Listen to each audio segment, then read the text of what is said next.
Dentro del judaísmo tenemos una institución que sigue siendo fundamental, que es la sinagoga, que después fue tomada por la iglesia, y la palabra iglesia tiene el mismo nombre que la sinagoga en hebreo, Beit HaKnesset, lugar de reunión, eclesia, lugar que convoca, que reúne. Básicamente los orígenes de la filosofía judía medieval se dan como una apropiación de ideas que vienen desde el exterior y que son adaptadas. Lo que tiene especial el judaísmo es que a través de la Torá, del cumplimiento de los preceptos, te garantiza las dos plenitudes. Tanto la plenitud corporal, es decir, una convivencia donde hay cierto equilibrio social, donde no hay violencia recíproca, y al mismo tiempo te educa con valores y verdades que te conducen a la vida eterna. Entre mundos, reflexiones y digresiones sobre historia, cultura y religión. Un podcast en español en donde María Elena García Peláez y Luis Javier López Farjat, profesores investigadores de la Facultad de Filosofía de la Universidad Panamericana, entrevistan a académicos de diversas disciplinas para ahondar sobre el fenómeno religioso, cómo se ha desarrollado en distintos contextos y cómo ha influido en la historia de la cultura. El episodio de hoy, Innovaciones del judaísmo en la filosofía. ¿Qué es la filosofía judía? ¿Cómo se conformó la tradición intelectual judía? ¿Qué debates se han suscitado entre la diversidad de pensadores judíos? ¿Es la filosofía judía siempre afín con el judaísmo entendido como una religión? Nuestro invitado de hoy, Daniel Feinstein, nos hablará sobre estas cuestiones. Daniel Feinstein es decano y profesor de estudios judaicos de la Universidad Hebraica de México, especialista en historia intelectual y social del judaísmo, entre otras cosas. Ha sido profesor invitado en numerosas instituciones de América Latina, Europa, Israel y los Estados Unidos. Sus temas de investigación incluyen la historia intelectual y social del judaísmo, la sociología de la religión, ética y espiritualidad y la formación de recursos humanos en educación y liderazgo comunitario. Ha publicado numerosos escritos académicos y de divulgación sobre los temas de su especialidad.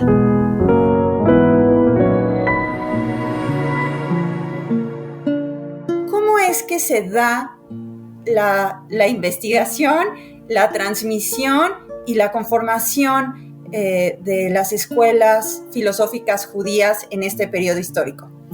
Bueno, te agradezco por la pregunta porque nos permite entender varios procesos. En primer lugar, podemos decir que las bases de los monasterios o de estas estructuras vienen del mundo judío.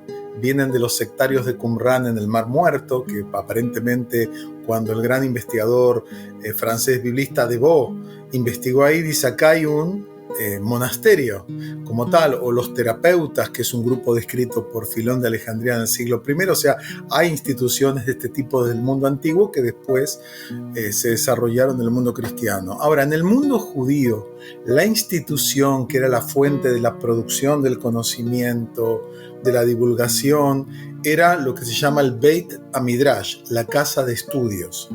Dentro del judaísmo tenemos una institución que sigue siendo fundamental, que es la sinagoga, que después fue tomada por la iglesia, y la palabra iglesia tiene el mismo nombre que la sinagoga en hebreo, Beit HaKnesset, lugar de reunión, eclesia, lugar que convoca, que reúne. Entonces, la sinagoga tenía tres funciones: casa de estudio, que es el espacio donde la gente, los rabinos estudiaban los textos, discutían, se peleaban, definían y atendían a la gente para resolver sus temas concretos. Era también un lugar de oración y era también un lugar de reunión. Entonces, la institución equivalente en cierto sentido a estas instituciones que tú mencionaste era el Beit HaMidrash o la casa de estudios. Tenían características muy variadas. Por ejemplo, en el mundo, digamos, de la España medieval, no solamente estudiaban los textos tradicionales, es decir, la Torá, el Tanaj, que es la Biblia hebrea, y el Pentateuco, y también la literatura rabínica, o sea, lo que se llama la Mishnah, el Talmud, que era una literatura que se desarrolló entre el siglo I y el siglo VI de nuestra era, sino que también estudiaban lógica, filosofía, medicina. En otras se estudiaba únicamente lo que sería la ley judía, las interpretaciones de las historias bíblicas, pero la institución, digamos, que era la base, era esta, y teníamos escuelas rabínicas, por ejemplo, en Babilonia, en Sura, en Pumbedita, que eran dos localidades importantes. Ahí había escuelas importantes donde se iba, digamos, definiendo los temas, las discusiones, las posturas de temas no solamente teóricos, de temas prácticos que tienen que ver a la ley judía, cómo vivir, porque el judaísmo, más que una concepción filosófica, es un estilo de vida práctico.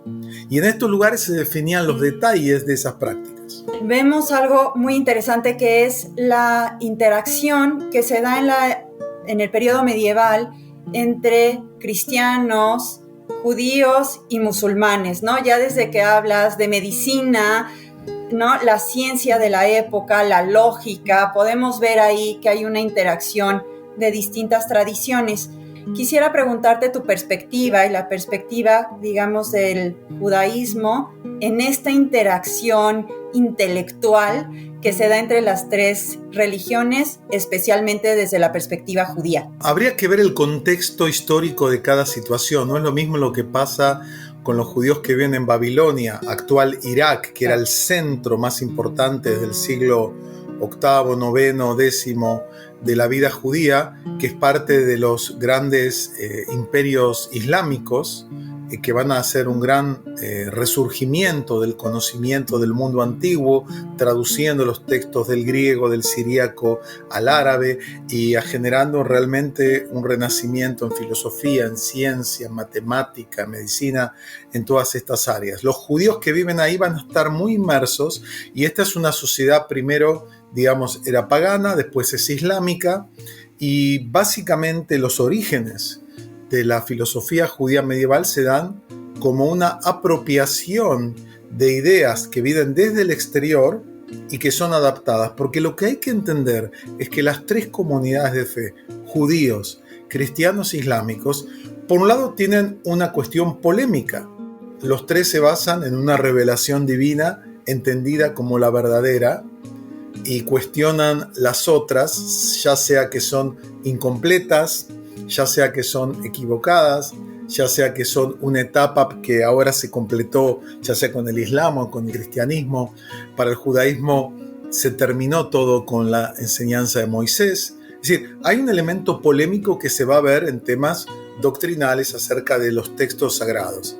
Pero al mismo tiempo vamos a ver que estas ideas, este clima intelectual va a ser muy atractivo, y vamos a tener el caso tal vez del primero de los grandes pensadores judíos medievales, que es Saadia Gaon, ¿no? Ya mediados del siglo IX, comienzo del siglo X. Saadia Gaon, él va a operar, digamos, va a tener un fuerte impacto del Kalam, ¿no? De esta corriente de la teología islámica que va a buscar una explicación racionalista a la fe dentro de una de las escuelas más liberales.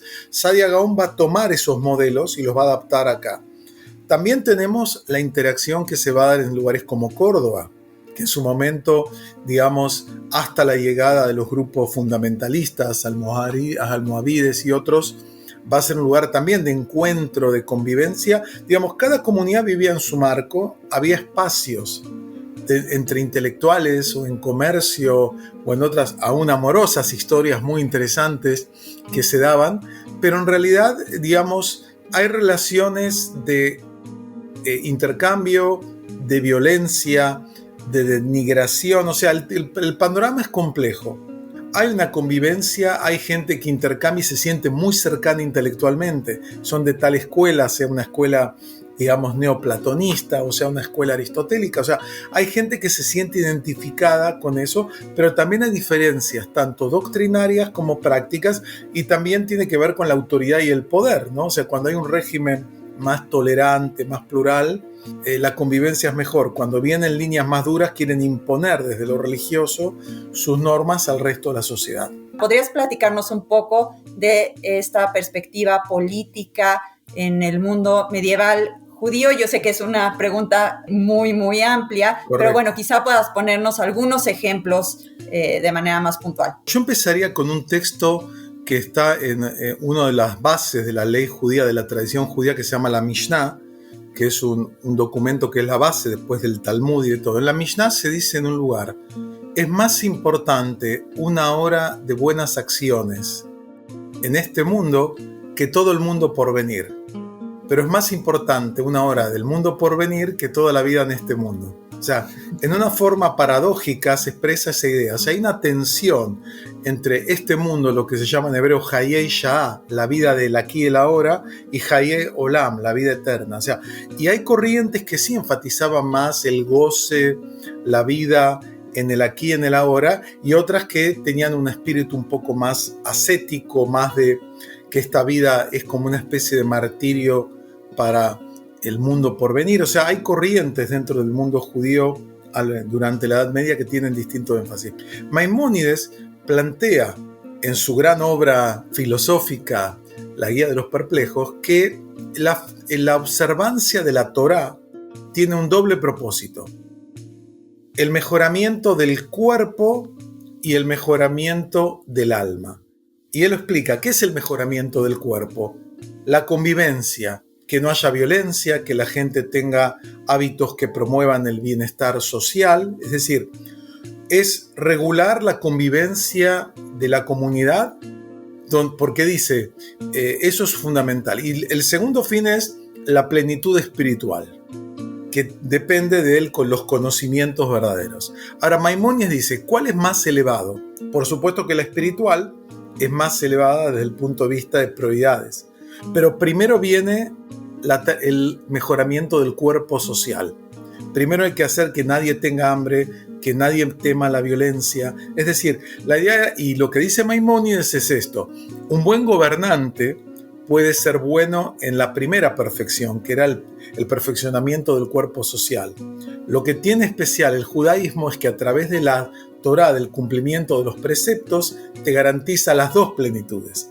Tanto la plenitud corporal, es decir, una convivencia donde hay cierto equilibrio social, donde no hay violencia recíproca, y al mismo tiempo te educa con valores y verdades que te conducen a la vida eterna. Entonces, aquí vemos esta idea de que sí hay una concepción teopolítica, digamos, ¿no?, que habla de que la comunidad es un espacio importante porque esta vida sí es significativa y es parte del plan divino que los seres humanos vivan con plenitud aquí y ahora. No hay un divorcio entre la ciudad de los hombres y la ciudad de Dios. Están más integrados. Hay algo especial en Maimónides que lo va a hacer, digamos, el filósofo referente de la época.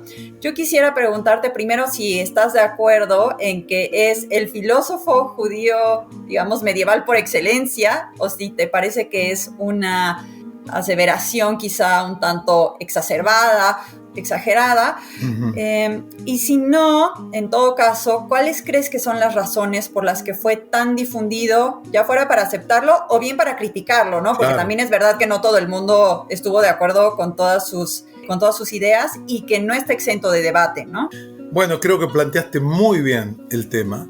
Y porque vamos por lo primero, la tumba de Maimónides está en la ciudad de Tiberíades, hoy en día en la tierra de Israel, en la Galilea. Y en la tumba dice, desde Moisés hasta Moisés no hubo como Moisés. O sea, está hablando de Moisés, el legislador, y Moisés Maimónides. Es decir, pareciera ser que entre Moisés y Moisés nadie llega a ese nivel.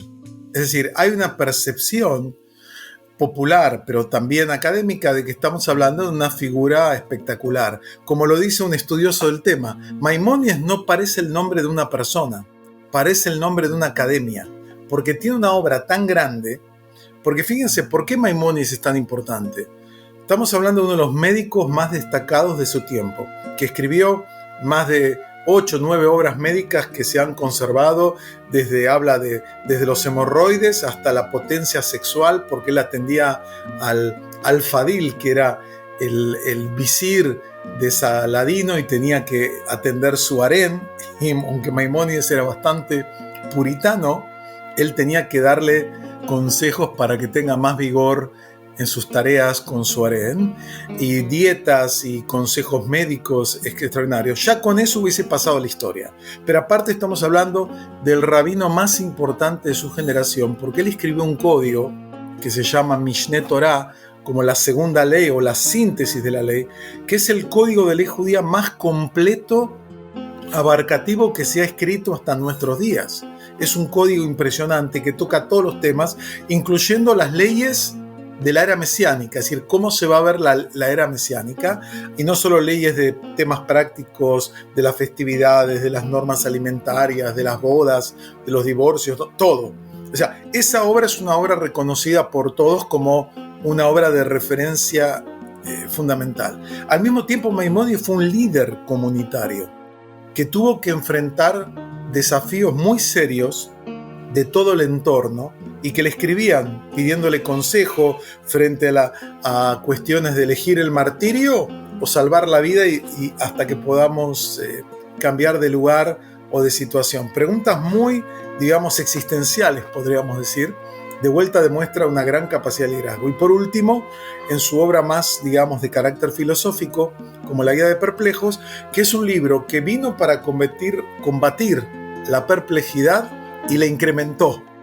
Y se convirtió en una obra de referencia para criticar y casi toda la filosofía posterior a Maimónides es o estás a favor o estás en contra.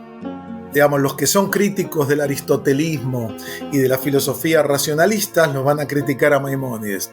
Los que están a favor del desarrollo del pensamiento racional filosófico lo van a ver positivamente. Más aún, según algunos estudiosos, la obra de Maimónides es la que va a generar la creación de la Kabbalah, porque justamente como una reacción al sentido unívoco, racional, que le da al centro del mensaje judaico, la Kabbalah dice no, los textos se pueden leer de otras perspectivas, hay otros niveles, y algunos plantean que él ayudó a consolidar a este grupo de sabios de España que estaban desarrollando las ideas que se van a conformar posteriormente en lo que va a ser la Kabbalah. Por eso yo sí creo que Maimónides es un referente increíble, y hay algo más, que es algo que uno lo puede sentir.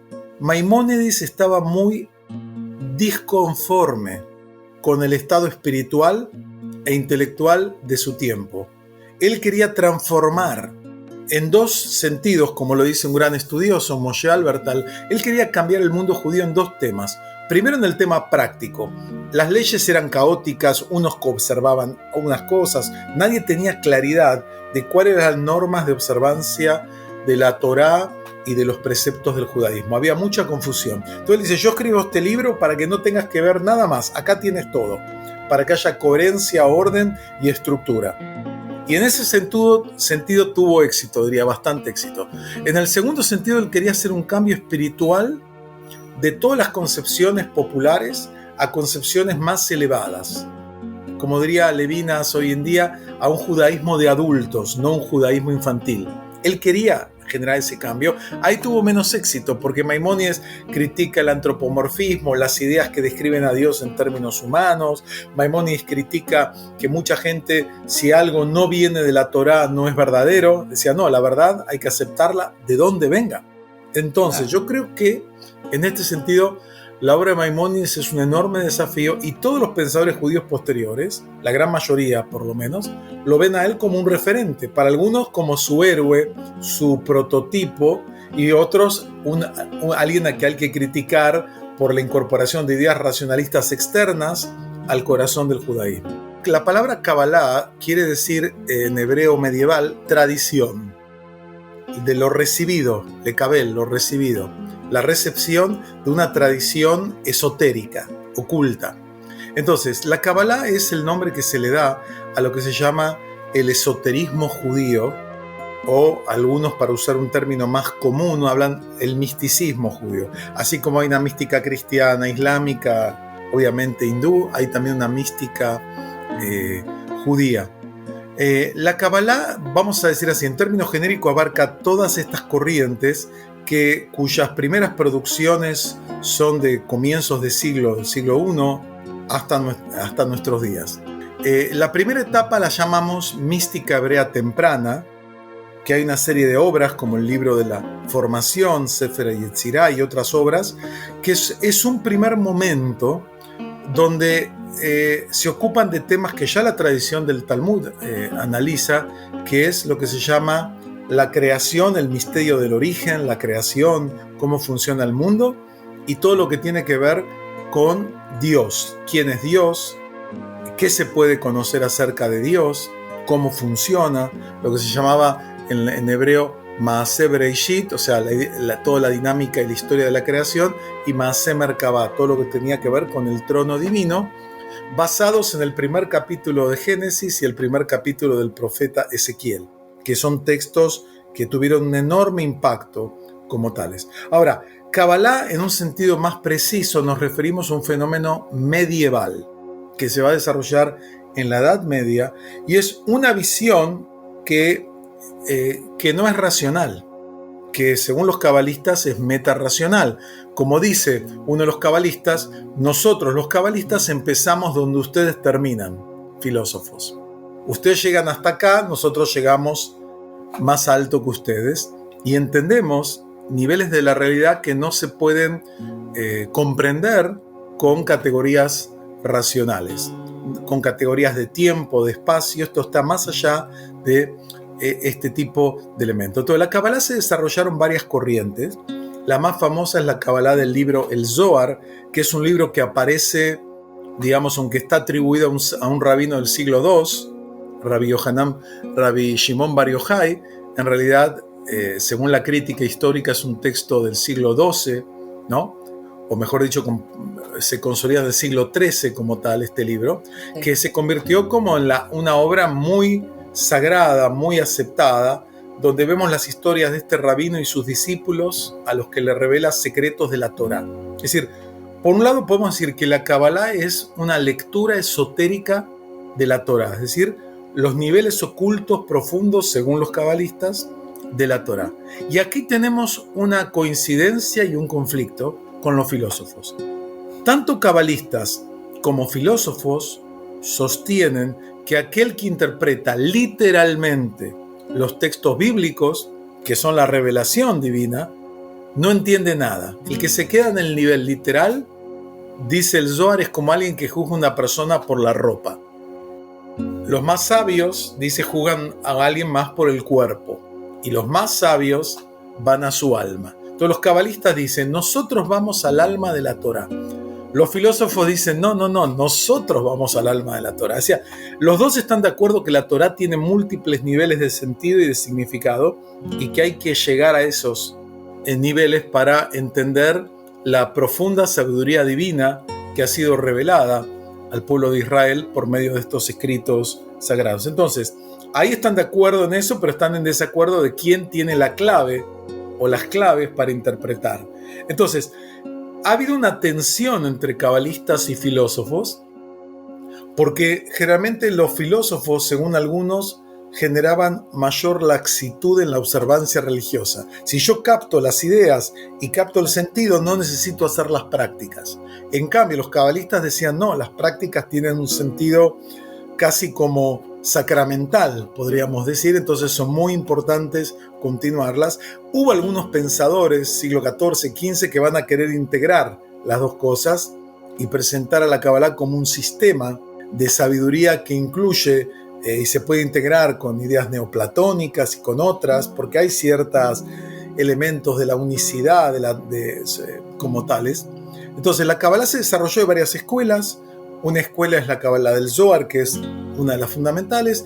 Hay otra escuela que es la Kabbalah profética, que desarrolló un personaje que es para hacer una película de Spielberg, que se llamó Abraham Abulafia, que él la llama la Kabbalah profética o extática, porque él plantea que toda persona que empiece a trabajar con las letras y con las letras del alfabeto y combinarlas puede llegar a un estado de exaltación espiritual y llegar a una experiencia mística con revelación. Y está una Kabbalah que era un poco llamada talismática, mágica, que jugaba con temas de los nombres divinos y cómo eso puede incidir y mejorar mi situación como individuo, como comunidad. Entonces, todas las corrientes se van a desarrollar durante la Edad Media, culminando en el siglo XVI en la Kabbalah de Isaac Luria, un gran cabalista que va a revolucionar este tema en Safed, en la Galilea, y en el siglo XVIII el último gran movimiento místico va a ser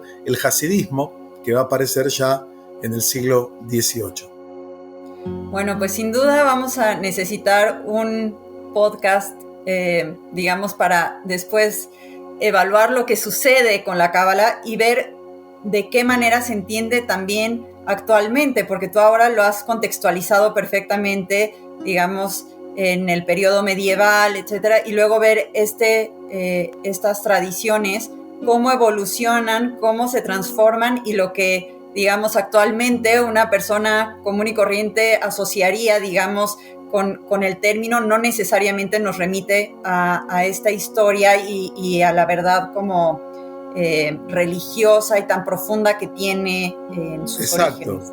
Bueno, la Kabbalah está de moda. Hoy en día tenemos desde Madonna hasta otras figuras así populares. O sea, la Kabbalah está de moda. La gente no sabe lo que es, pero dice, wow, qué bueno, qué maravilloso. O sea, busca orientación en un mundo confuso, caótico. Y algunos centros dicen, nosotros te damos la verdad de la Kabbalah que te va a cambiar tu vida y te va a producir éxito, etc. Que de vuelta hay una manipulación ahí, diría, pero hay una búsqueda. La gente sí está más abierta a estas dimensiones no racionales de las tradiciones religiosas, que creo que es algo interesante. Me encantaría que regresáramos un poco a la perspectiva filosófica racional, pero ahora vamos a decirlo así, con el chico rebelde, con quizá el filósofo que termina con una tradición judía más filosófica, con una perspectiva más religiosa, y comienza, o al menos así se suele identificar, con una filosofía judía secular. Por supuesto, me refiero a Spinoza. Entonces, bueno, no sé si nos pudieras platicar cuál es, digamos, su conflicto con la tradición anterior. Finalmente no hay un rompimiento absoluto. Está formado en esta tradición y de alguna manera va a retomar muchísimos de los conceptos que hay previos a él, pero sí hay también una separación en muchos sentidos. No sé si pudieras platicarnos un poco de este cambio que vamos a tener en la filosofía judía a partir de Spinoza. Bueno, con mucho gusto. La verdad que es un tema apasionante y polémico. La figura de Spinoza es una figura muy fuerte. Recientemente hubo un ejemplo de que un investigador quiso ir a hacer una película y filmar en la sinagoga, y el rabino de ahí le dijo que sigue siendo un hereje. Hubo todo un tema que al final después sí le dijeron, no, perdone, esto no representa la postura oficial. Pero la figura es esta, vamos a hablar un poco así. La figura de Spinoza es una figura clave no solo en el pensamiento judío, sino en la filosofía general. La tesis de Harry Wolfson, uno de los grandes investigadores de la filosofía antigua y medieval, es que la historia de la filosofía de Occidente fue definida por dos filósofos judíos. Es un enfoque distinto a las visiones tradicionales.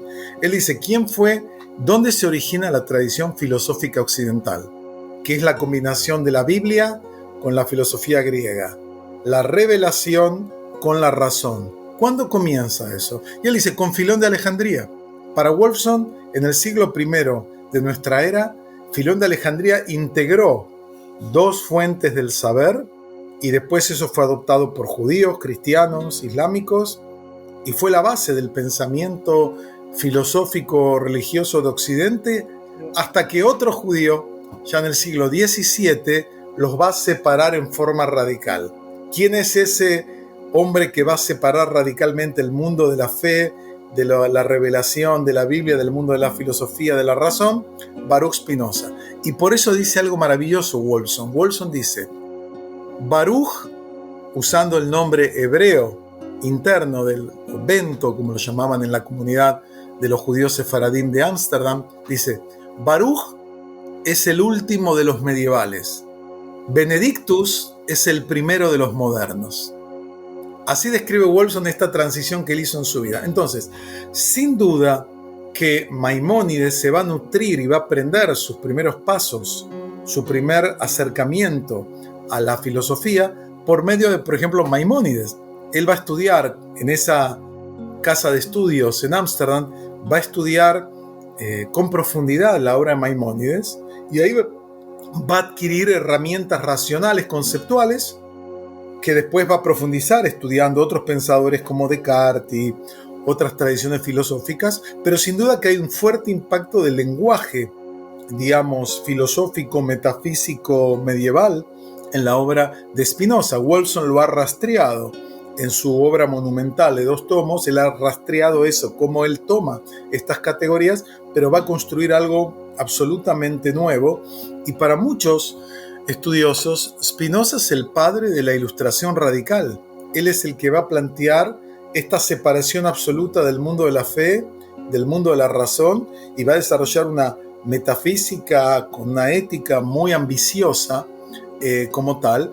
Y parte de su polémica, y él lo hace en el Tratado Teológico Político, una de las pocas obras publicadas en vida de Spinoza, aunque en forma anónima, Spinoza va a ir a hablar y va a atacar directamente a Maimónides. Él dice, hay que leer el texto en su sentido literal, no hay que descubrir cosas ocultas, los textos son lo que son, hay que contextualizarlos, hay que entenderlos críticamente, hay que estudiar a la Biblia como a la naturaleza, porque en esa época hay un gran desarrollo de la óptica, por eso él se dedica a pulir lentes también para mantenerse, pero también para investigar este nuevo campo que cambia la visión literalmente del mundo. Entonces, Spinoza sin duda es una figura que se nutre de una parte de la tradición judía, obviamente que de otras fuentes externas posteriormente a su excomunión y su salida del mundo comunitario, y que va a crear un sistema alternativo que algunos lo ven como el padre o el primer judío moderno, porque elige una identidad que no se convierte a otra religión, no asume ninguna otra religión, pero sale del judaísmo tradicional como tal. Y sin duda es una figura donde mucha gente ve en él casi la fuente de todo, ¿no? Es casi como ese test de Rorschach, ¿no? De las mariposas de color, que uno dice ¿qué te parece? Porque hay gente que dice que él es el padre de la biopolítica, él es el padre de entender la unión de, digamos, de las neurociencias. Hay quien dice que él es el padre de una nueva ética para una era secular. O sea, es una figura muy... Hoy en día hay mucho desarrollo, nuevamente un despertar de él. Para algunos es el padre del ateísmo más radical, para otros es un hombre ebrio de Dios. O sea, su obra se puede interpretar de muchas formas, pero queda claro que él se diferencia de la tradición medieval judía en su forma de leer los textos sagrados, particularmente en el Tratado Teológico Político, y después en su ética, que en realidad es una metafísica más que una ética. Él ahí también se diferencia de las categorías judías tradicionales. Daniel, te agradezco muchísimo esta conversación. Realmente me parece que de manera muy sencilla nos planteas un contexto y un entorno intelectual realmente muy complejo. Te agradezco muchísimo que nos lo pusieras, digamos, al alcance de los menos familiarizados con estos temas. Y yo creo que tendremos pendientes otras conversaciones para poder profundizar en muchos de los temas que quedan abiertos. Me parece que la búsqueda de una perspectiva y una dimensión espiritual, que ya señalabas como un fenómeno actual, realmente nos daría pie para platicar mucho más acerca de otras manifestaciones religiosas.